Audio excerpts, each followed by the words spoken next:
Hey y'all, I am a Dr. Star. I am a physician. I did 2 years of general surgery residency, and right now I am doing a research year. And today we're going to talk about how to level up your confidence when you didn't grow up with it. I didn't necessarily grow up in an environment where confidence was taught. Growing up, I had family who would tell me, you're so smart, you're so intelligent, you're going to do all these things. But out of their same mouth, they would say, oh, you're dumb. Also, I was the youngest of 3 girls, and we were always compared to one another. And if I'm going to be honest, right, I wasn't seen as the pretty sister. One, it was because I was the youngest, but also two, I didn't really focus on my looks. I was really focused on school, and I was somewhat of a tomboy. And as a result of all of this, I had to truly restructure my brain so that I can become more confident, because the things I heard growing up was constantly going inside of my brain. This is exactly how I built my confidence from zero. The first thing I did was I changed my inner voice. Your inner voice becomes your identity. If you speak to yourself negatively all the time, you will start to believe those negative thoughts and your behavior will show it. What I did was I rewrote the script that's in my head. I stopped calling myself anything negative, like stupid, ugly, tired. All of the negative thoughts had to go. And I really focused a lot on affirmations and meditation and making sure I tell myself and give myself grace when I don't know anything, and say things like, I can learn that. I can figure that out. I deserve to be in this room. And I am becoming her every day. And once that voice changed, I changed. Next, I started keeping the promises to myself.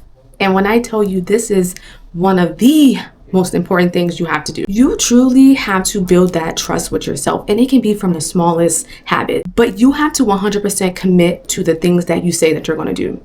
If you said that you're going to wake up early, do it. If you said that you're going to work out, do it. If you said that you're going to start taking care of yourself, do that. Self-trust is the foundation to confidence. And I think one of the easiest, most powerful ways to start building self-trust is exercising. You get a triple effect from it.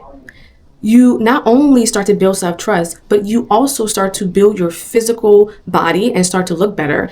And 3, you start to feel better because of the endorphins that is released while you're working out. The next thing I did was I did hard things on purpose. Confidence comes from competence. I had to show myself and prove to myself that I can do hard things. Look at me now. I decided to do one of the most hardest careers academically ever, which is becoming a doctor. And it was not easy, not one bit. It took hard work and grit, but I came out on the other side, and guess what? No one can break my confidence.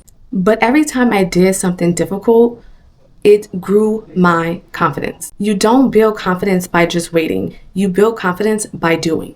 The next thing I did to build my confidence is that I fixed my posture and my presence. There is a huge physical aspect to confidence. How you sit, how you walk, how you talk truly shows how confident you are. Your body communicates before your words ever do. So guess what? Stand tall, head up, move slower, walk with intention. And your body can trick your mind into believing in you before you do. The next thing I did was I curated my appearance. Like I said before, physical appearance plays a big role in building confidence. And I am a big advocate for, if you don't like something on your body, fix it or change it. I'm going to get a little bit personal as far as my own confidence journey. So one of the things I'm super insecure about to this day is my teeth. And I've always been insecure about it because I grew up with crowded teeth all the time. So I had braces for about a year. I started it in Houston, and then I moved here to New York City for residency. So I had to get those braces off and start over. I decided not to put the braces back on because I don't think that braces were for me, and I decided to get aligners. Right now, my teeth is still developing and still shifting into the correct order,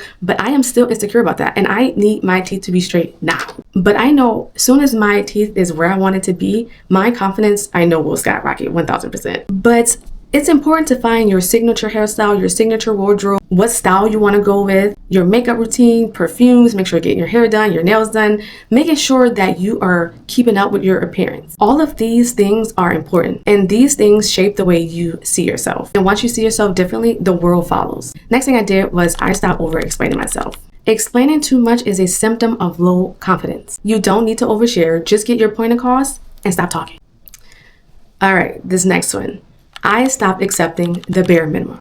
You gotta stop letting people treat you any kind of way. You need to show people how to treat you, and if they can't treat you how you want to be treated or fall in line, you need to cut them off immediately, and you don't even have to tell them that you're cutting them off. No explanation needed. You better stop letting people disrespect you and cross your boundaries.